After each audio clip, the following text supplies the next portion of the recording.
Larry Sabato's crystal ball has made 3 Senate rating changes this week, all in favor of Democrats. North Carolina moves from toss-up to leans Democratic, while Alaska and Ohio are now toss-ups, no longer lean Republican. According to the newsletter, there is a clearer path to winning the Senate majority. Will it happen? Well, joining us now is Jamie Harrison, the former chairman of the Democratic National Committee and host of the political podcast At Our Table. Welcome, Jamie. Look, we have been here before. How hopeful are you that Democrats have a path to victory in the Senate? Well, I'm very hopeful, Alex. I was the executive director of the House Democratic Caucus in 2006. And you remember the 2004 election was a bad election for Democrats. We lost the White House, we lost the House, the Senate. Well, in 2006, just to remind your viewers, we took back the House and we took back the U.S. Senate, and it was a tough path, just like this one. And this election reminds me so much of that 2006 election. People didn't think we were going to win the Senate, and we ended up winning the Senate. It was tough. We had to get a straight flush, but we did it. And I think we can do it again in this election. Okay, so people have to look back, a couple of decades and pull back, in the deep memory to do this. But that path to victory, Jamie, it once included Maine. Do you think Maine remains within reach given Graham Plattner's issues? Yeah, yes, I do. I was a big supporter of Governor Janet Mills and still am. But now this is a race and it's a binary choice. It's between Graham Plattner and it's Susan Collins. And listen, Susan Collins, she always talked about her concerns, right? But the folks in Maine don't vote on concerns. They live with the consequences of your actions. And think about the consequences of the votes that Susan Collins has taken. Reproductive rights in this country have been overturned because of her vote. Voting rights protections have been weakened because of her vote. You have a Supreme Court that is increasingly hostile to individual freedoms. So Susan Collins wants to be remembered for her concerns, but the rest of us have to live with the consequences of her votes. And that is what this election is going to come down to in Maine. My colleague, MS Now reporter Alex Tabbitt, was in Ohio, and he spoke with some Trump supporters. Take a listen to this. You said you'd bring down the grocery prices. Literally, I must be the most angry person when I grocery shop because I buy the same things every week and I see it jump every week. It is not every couple months. It's literally every week. I think Trump is more concerned with getting even with his opponents this time around than he was looking out for the average Joe. If you could talk to President Trump directly right now, what would you tell him? Should you want me to really say it on air?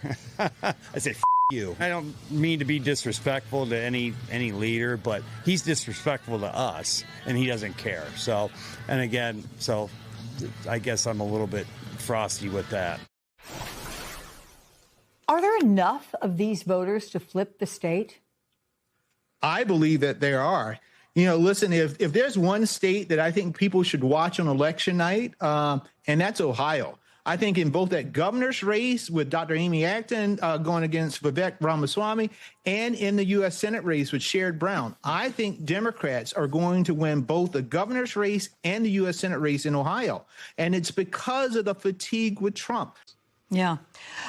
So, Anderson, there's a new poll out of North Carolina, and it shows former Democratic Governor Roy Cooper ahead of Republican Michael Whatley. And the poll points out a majority of voters surveyed haven't heard of or have no opinion on Whatley, so he's still getting his name out there. But how critical is this Senate seat for Democrat hopes of retaking the Senate? Because Cooper would be the first Democratic senator from North Carolina in over a decade. We know that Roy Cooper is ready to be the next U.S. Senator from North Carolina, and that's exactly why he's got an 11-point advantage right now, is because people know him as a public servant and somebody who has just done right by the folks that are in this state that are currently being taken advantage of by folks like Michael Whatley in Washington, D.C. right now, who served as the RNC chairman, a political operative his entire career, and also a big oil lobbyist, someone who's going to take advantage of communities across this state rather than protect them. And Roy Cooper has that advantage because folks know his record in North Carolina, and that's what he's running on right now. And Susan, former Bush advisor, now columnist. Nominee for United States Senate in North Carolina. Thank you very much for joining us tonight. Today, Donald Trump spent more time talking in more detail about the reflecting pool in Washington, D.C. than he did on how to end his war in Iran, with absolutely no indication that oil prices or gasoline prices will be coming down anytime soon. And Donald Trump actually tried to tell people that gasoline prices are already down. Are North Carolina voters understanding just how much Donald Trump doesn't seem to understand about their situation? I know that North Carolina families, many of them are in crisis right now. I've been going across the state for months. I've been on a Make Stuff Cost Less tour, and they had been telling me about their high utilities, their grocery costs. Many of them had to do with these tariffs, their cost of health care, the cost of child care. And then, boom, here comes the war in Iran, and gas prices are more than $1 a gallon. And my opponent, Michael Whatley, is all in on this war. Obviously, it was one that did not have an exit strategy or a strategy going in. But let me tell you, the people in power want to hang on to it, Lawrence.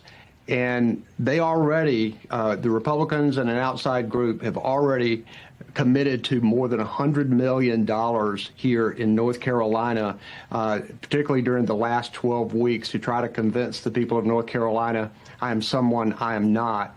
We cannot let them buy this race. We have to win North Carolina in order to take back the Senate. And if people want to help us out and see what kind of policy proposals I'm putting out there to bring costs down, they can go to roycooper.com. Donald Trump said today that he doesn't care about the midterms, meaning he's in no hurry at all to reach a solution in Iran. What did North Carolina voters feel about the urgency of the situation in Iran? Well, they can't take the gas prices anymore. I know a lot of people are concerned about the foreign policy and the fact that this administration had promised not to get involved in these foreign wars and all of a sudden did it.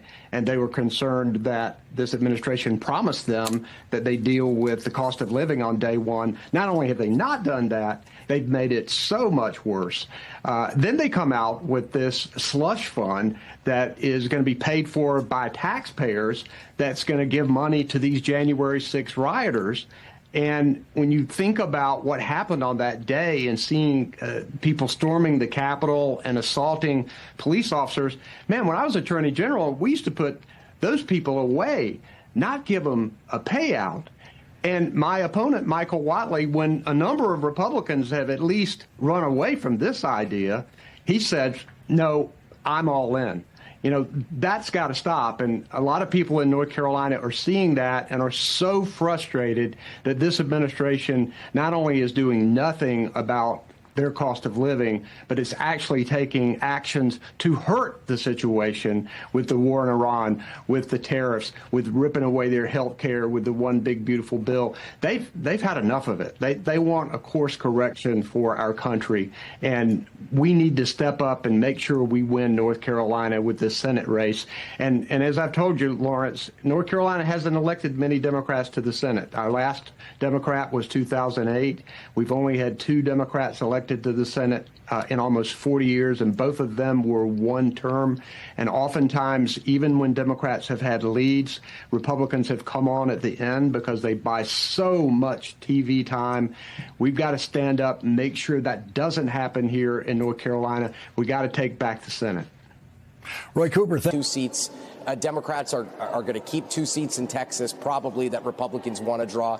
So, yes, Republicans have an edge, not a huge edge, not nearly as good for them as they thought it would be. So I still do think, I don't think it's going to be a 240-seat Democratic majority, but if you're betting today, people I talk to, what the hell do I know, but the people I talk to think it'll be 225. I mean, anything could happen, but that's what a lot of people think. Well, doesn't that say a lot to you, though, Rick, that they whiffed, that they thought they were going to be able to reach? Donald Trump and Republicans are facing a growing problem that many political analysts didn't expect to see this early the battle for control of the US Senate is becoming far more competitive.